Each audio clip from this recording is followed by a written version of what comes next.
রাধে রাধে, হরে কৃষ্ণ।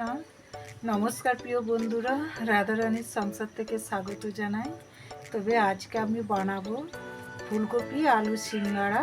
তবে এই সিঙ্গাড়াটা কীভাবে আমি বানাবো প্রথম থেকে লাস্ট পর্যন্ত ভিডিওটা দেখতে থাকুন। এইখানে আমি ময়দা নিয়েছি, আর এইখানে আমি স্বাদ মতো লবণ দিয়ে দেবো। ময়দাটা 300 গ্রাম আছে, আর আমি একটু কালো জিরে দিয়ে দিচ্ছি, আর দিয়ে দেবো সাদা তেল।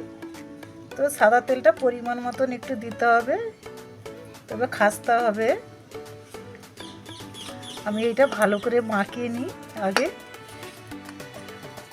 এইখানে আমার ময়দাটা মাখানো হয়ে গেছে, দেখুন ময়ান দিয়ে, আর মুটো করতে কত সুন্দর একদম ময়ানের মতন হয়ে গেছে। এইভাবে এটাকে মাখিয়ে নিতে হবে। তবে আমি হালকা হালকা করে আমি জল দেবো, কম কম করে দিতে হবে জল, কেননা আমার ময়ানটা দিয়ে ভালো করে মাখানো আছে।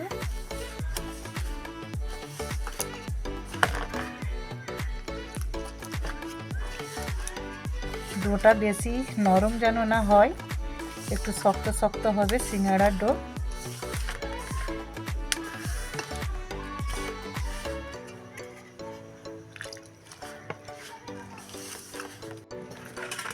এখানে আমার ডোটা মাখানো হয়ে গেছে, দেখুন কত সুন্দর, মানে বেশি যেন না নরম হয়। তবে আমি বেশিক্ষণ এটা দাবি না, ভালো করে হালকা করে একটু মাখানো হয়েছে। তবে আমি এখন এটা 10 মিনিট চাপা দিয়ে রাখবো। এইখানে আমি কী কী উপকরণ নিয়ে এসেছি, এইখানে আমি হালকা করে এটা ফুলকপি আলুটা সিদ্ধ করে নেওয়া হয়েছে, কেননা যাইতে না ফুলকপির গ্যাস ছাড়ে। আর এইখানে নেওয়া হয়েছে বাদাম, কাঁচা লঙ্কাটা, তবে কাঁচা লঙ্কাটা সিলের থেতো করে নিবে, টেস্টিং খুব ভালো লাগবে। আর এইখানে আছে তেজপাতা, ধনে পাতা, ক্যারি পাতা, আর এখানে আছে আদা ছুলা। আর আমি একটু দিয়ে দেবো 5 ফোড়ন, দিয়ে দেবো কড়ার মধ্যে তেল। তবে পরিমাণ আমি তেলটা কমই দেবো মশলাতে। তবে সিঙ্গাড়ায় 5 ফোড়নটা দিতে হয়, তবে খুব সুন্দর একটা স্বাদ লাগে।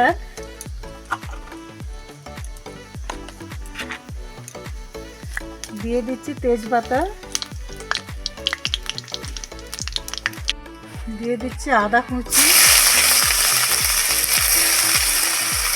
আদাটা একটু ভেজে নিব ভালো করে।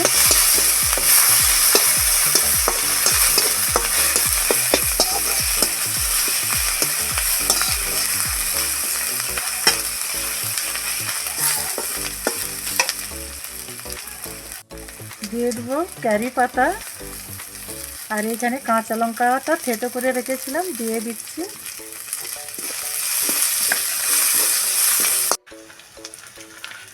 দিয়ে দিচ্ছি বাদাম ভাজা, আর দিয়ে দিচ্ছি ধনে পাতা,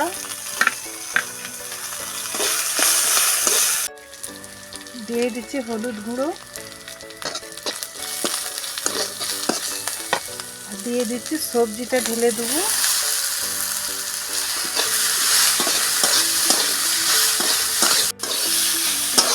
ওইটা আমি এখন ভালো করে নেড়ে আমি এখন 10 মিনিট চাপা দিয়ে দেবো। ওইটা ভালো করে আরও ভাজা হয়ে যাবে।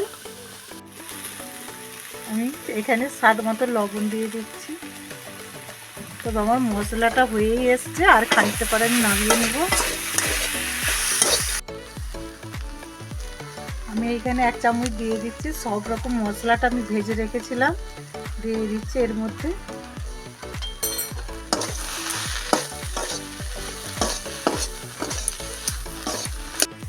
ঢেলে দিব থালার মধ্যে।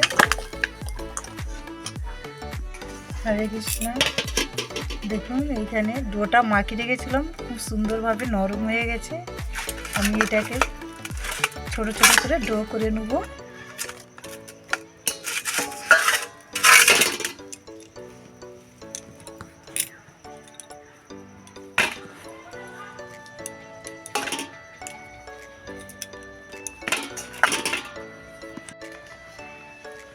এখানে আমার 12টা এখানে ডোটা কাটা হয়ে গেছে।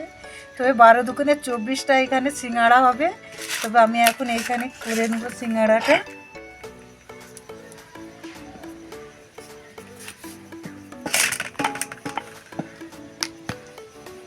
আপনারা ময়দা দিয়েও বেলতে পারেন, তবে আমি এখানে ময়দা কোনো ব্যবহার করব না।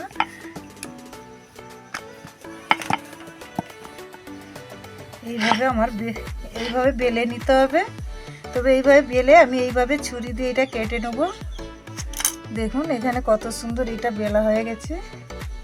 তবে আমি একটা করে এইভাবে আগে আমি এটা জল হাত দিয়ে দিচ্ছি, এইভাবে মুড়বেন।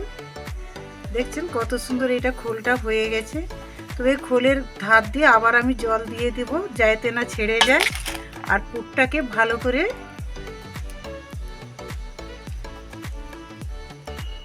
আপনারা শীতের সময় এইভাবে বানিয়ে পাবেন। শীতে অনেক রকম সবজি হচ্ছে, এইভাবে একটু মুড়ে নিয়ে আমি আবার এইভাবে দিয়ে দিচ্ছি। দেখুন কত সুন্দর আমার সিঙ্গাড়াটা হয়ে যাচ্ছে।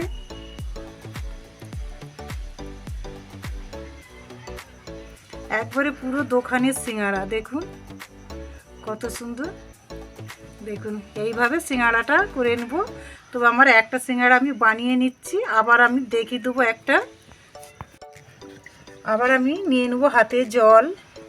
আবার দেখুন কিভাবে মুড়ছি, এইটা এইভাবে মুড়ে এইভাবে করে নিন। এইভাবে খোলটা হয়ে গেছে। আবার আমি দিয়ে দিচ্ছি জল ধারেতে। আবার আমি পুরটা দিয়ে দেবো।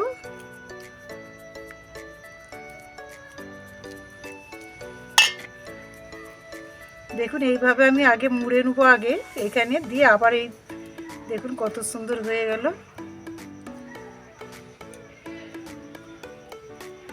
তবে দোকানে এত বড় বড় সিঙ্গাড়া দেবে না, তো আপনারা পারলেন বাড়িতে বানিয়ে খেতে পারেন। দেখছেন কত সুন্দর।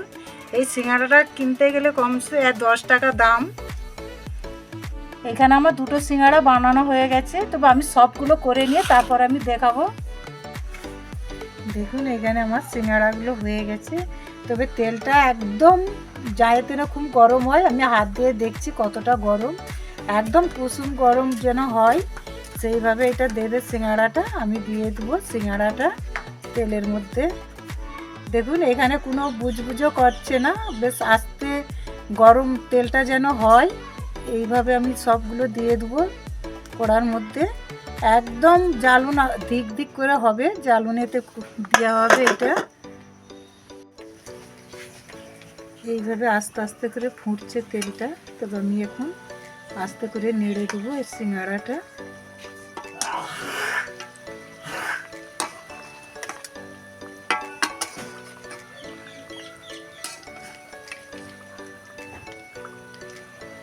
হরে কৃষ্ণ। দেখুন সিঙ্গাড়াগুলো খুব সুন্দরভাবে ভাজা হয়ে গেছে।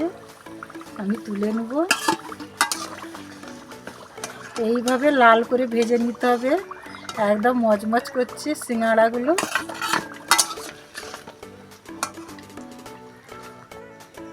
তো আমার সিঙ্গাড়া ভাজা হয়ে গেছে। আমি এখন ভগবানকে ভোগ লাগাও, নালে আমি খেয়ে দেখাতাম যে কত সুন্দর মচমচ করছে। তবু আমি দেখাচ্ছি। দেখুন এইভাবে একদম টিপতেই নরম হয়ে যাচ্ছে। তবে এখন আমি ভগবানকে ভোগ লাগাতে যাব। আর এই সিঙ্গাড়ার ভিডিওটা যদি ভালো লাগে লাইক কমেন্ট শেয়ার করবেন। রাধে রাধে।